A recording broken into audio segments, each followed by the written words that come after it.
You are listening to the It's Your Time podcast, and I'm your host, Certified Life Coach Michelle Arnold Burke. In today's episode, I'm discussing 12 tools to success in 2024. Welcome to the It's Your Time podcast, the podcast where busy professionals like you get the practical solutions and support you need to gain control of your schedule so you can strive to be the best in your career, but without the stress and overwhelm.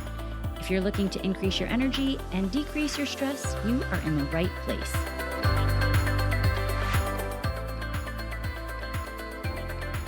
Hello. Welcome back to the podcast, friends. Hey, before we get started, a little housekeeping.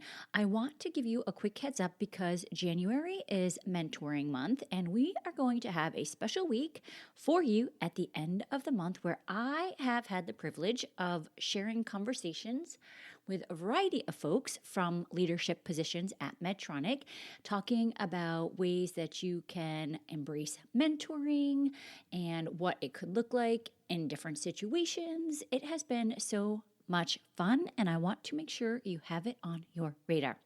Speaking of fun, I want to take this episode and do something a little different. And I was going to do this same idea as a wrap up in 2023, but I thought, why not use it to start 2024 off? So today I am sharing 12 concepts or ideas or tools to help you with mindset, mental health, and I want to use the first letter of each month to discuss each tool. Now, I will tell you, full transparency, I got the idea from a Peloton workout. It was so much fun. Okay, so let's get started. J, joy. Where are you finding your joy this year? Did you know that joy is one of the highest vibrations that we can feel? And if you missed the interview with Monty Manners at the end of last year, we briefly touched on this idea. It's so easy to be busy and on the go, but I want you to consider where this year you can actually take a moment and look through the filter of doing things that bring you joy.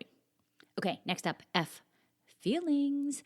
This is an interesting one to consider this year. Listen, I have told you multiple times, my sister often tells me I'm cold-hearted and I don't cry. But the truth is, I have become pretty good at feeling feelings in the privacy of my own home typically. And that's thanks to a couple of coaches that I've worked with, which, by the way, especially my girl, Rhonda Farr, who has been a guest on this podcast a couple of times. You should totally check her out. But why is this important? The reason we do anything is because of how we think we will feel. I've talked about this before, right? The think, feel, do model. When you feel committed, for example, you take actions to do whatever it takes to get the job done. When you are unsure, you likely don't take action at all. And when we want to resist feelings, we often turn to escapes like overeating, overdrinking, overspending, all the things that we think make us feel better in the moment. But the truth is, the core issue is still always there. And it's important to feel the feelings in order to create the life you most want. M, magic. Okay, March is magic. And March is the month, by the way, that I turned the big 5-0. And magic is my word for 2024. That's such an Aries type of move, right? To make March about me and my word. Totally Aries. I want to step into embracing even more than I already do, the idea that there is something way more powerful than me to help influence what is possible. I want you to think about, where does potentiality live in your life? Maybe it's divinity, God, universe, supernatural, quantum physics, whatever lands for you. I want us all to believe more and more in the magic around us. A, agency. This is something I will speak about until I turn blue. I want you to know that you have agency in your life. And so often we talk about how the external things or circumstances cause our feelings. It's not. You truly lose your power when you think that, because at that point, all the other things need to change. And listen, I just told you I'm turning 50 this year, right? I've tried to change the things, the people, all of it. It hasn't worked. But I assure you, if I ever figure it out, I will be back here and I will be screaming it at the top of my lungs. So save yourself. You get to decide how you want to react to everything in your life. You have agency to start making the changes, and knowing that will leave you way more empowered in your life. M. Motivation and momentum. I'm going to use two here. I touched on this last week. People often think they need to feel motivated to make the changes in your life, and that is not always true. Sometimes you just need to feel willing to take the first step. And as you get going, you start to build momentum. They're two different things. I'm not sure if they still have them, but remember those merry-go-round things at the playground back in the day? You have to push it, and as you start running, it goes faster and faster, and then you jump on and enjoy the ride. That's what momentum is, right? You have to get going. I mean, let's be honest. I was for sure not the kid pushing that thing. In fact, probably half the time I was just the gal, pretty plus gal, by the way, that didn't do many dangerous things, but I do recall the other kids playing on that contraption. So start taking the steps, start getting going, and from there you will build momentum. J, judgment. Listen, sometimes, many times, we are afraid of what others will think of us, and so we don't go after our dreams. Guess what?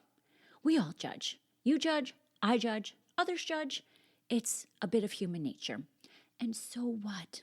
Let them judge. Live your life. As my girl Robin from Peloton says, give them something to talk about. I mean, on a serious note, what if you didn't care so much about what others think? I don't know, maybe that comes along with the idea of being 50, but it has been my life's work. And I want to share it with you because I still work on it myself. My goal is to hopefully help you drop caring so much about what others think and do and say and care more about what you think of yourself at an earlier age. You want to know something I do know? People don't actually think about us as much as we think they do. We're all just too busy thinking about what we think they think, right? It's so messed up. And you want to know something else that I know? We tend to be our own worst critics, our own judges, and we constantly judge ourselves. And I think if there's one thing this year that we can change, it's the conversation in our heads that we have about ourselves. Doing that can truly change your world. Okay, J, again, job. Your job does not define you. Again, reminder, I often do this work right alongside of you, and I am often referred to as Michelle Medtronic from my patients, right? And after nearly 18 years, I assure you, I have a strong part of my identity that is tied to it. But I want you to think about how much power you give your job, all the places that you say your job frustrates you or is overwhelming or whatever it is for you. I was there. I started getting certified for coaching thinking I needed to get away from my job. And it was through learning all the tools that I realized it is never the job. And that is why I come here to talk to you. It is always what we are either thinking about the job, or maybe not setting boundaries around the job, or not saying no, or not seeing the positive aspects of the situations. Again, knowing this is where you hold your power. Action. I often talk about the think, feel, do model, right? I just mentioned that when we're in the feelings part. And the A, think, feel, do, is the action. But what I want you to consider this year is where can you take inspired, intentional action? Not just running around like a chicken with your head cut off, being busy. Busy and productive are two different things. And in this society, especially in this industry, busy is often a badge of honor. That doesn't mean that we are making a difference in our lives, and it for sure doesn't mean that you're creating the life that you most want to live from being busy. So where can you take inspired, intentional action and take it in a way that allows you to be consistent and to move the needle on the things that you most want to accomplish? S, support. What if this is the year that you start asking for support? I often hear people, especially my high-achieving friends, say or think that you need to do it all. Or maybe you think someone or a partner, a teammate, should just know what needs to be done. They don't. People cannot read our minds, which is most likely a very good thing, right? But on the flip side, when you are out of your mind, feeling overwhelmed and crazy, it is okay to ask for some support. And that can look like a number of things. Maybe it's just time to vent. Maybe it's asking for help with the kids. Maybe it's taking 5 minutes to just step away and take a breath. Where can you add some ease in your life this year? By asking someone for support. Oh, opportunities. Where can you take advantage of opportunities that come your way this year, big or small? You never know what they lead to. Maybe a coffee chat could turn into a promotion next year. And also, what are you doing to earn the opportunities? Recently I've been seeing people get so frustrated because they think they deserve a promotion, for example. But what have you done to earn it? It's not just a matter of like sticking around for X number of years. What are you doing to create the changes in your life? And I think it was Brendan Bouchard a while ago. I heard him on a podcast talk about not being confused.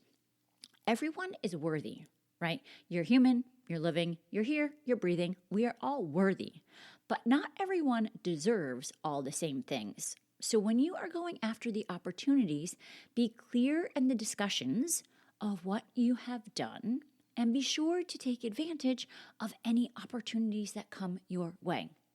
And no, this can be a quick one. No, it's a complete sentence. When you are feeling stressed and overwhelmed, you must be able to prioritize your life. And prioritizing your life may consist of saying no to some things, and that's okay. A lot of times, our brain wants to tell us how terrible we are for not doing it all. But here's the thing. When you say no to something, you are opening up a yes to another part of your life. Focus on what you are gaining by saying no versus what you perceive to be losing, and that will be a game changer for you. Okay, D, decisions. This is where we wrap it up. Decisions, decisions, decisions. All of these tools come down to you deciding what works for you. You are always making decisions in your life in order to create your life. And here are some fun things to consider. You can even make a decision ahead of time. You can decide every single morning when you wake up, for example, that today is going to be a great day. And you know what happens when you decide in advance? You prime your reticular activating system to find all the good things. And when you think something isn't going to go well, have you noticed? It often doesn't. It's because we all live with our own filters. We all have our own stories of what is going on, so why not try to make it a really good story this year? Okay, friends, that's what I have for you today. You always get to write your story. Remember, if you want to work on more ways to create the life that you want, to be able to build your confidence and to integrate more of your work and personal life in a way that really feels better for you, check out my online program, michelleburkecoaching.com/confidence. Okay, let's meet back here next week. Throughout the year, I am going to dive into each of these topics a little bit more, but for now, make it a great day. Take care.